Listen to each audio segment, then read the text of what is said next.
I don't.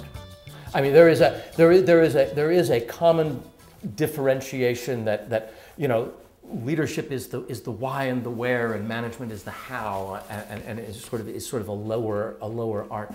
But I actually think it's a distinction without a difference in an important kind of way. I think there is an element that bosses, senior people have that is a leadership element in the sense of we've got to decide where we're going to go and what this is all about, and we've got to try to make meaning and make sense of things, and sort of an inspirational role. That role doesn't necessarily have to be held by somebody who's the chief person in the hierarchy, too.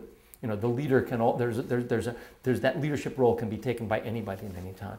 When I think of in this leadership management distinction, management becomes a lesser art. It's leadership is poetry and management is prose. I think there's a lot of poetry in prose.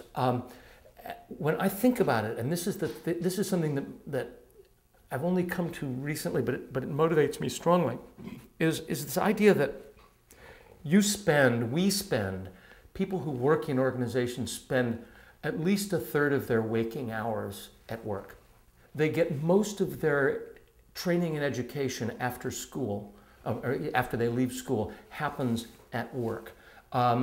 Their relationship to their workplace is the most important workplace relationship they have, except for that to their families, and in some cases it's more important. So there's a moral dimension to this.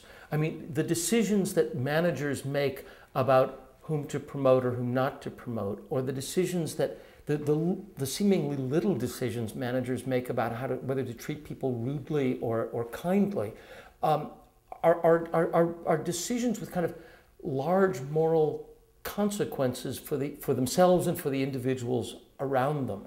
And so I really think it's a false distinction. I think that in this prose of management, there is some pretty important stuff.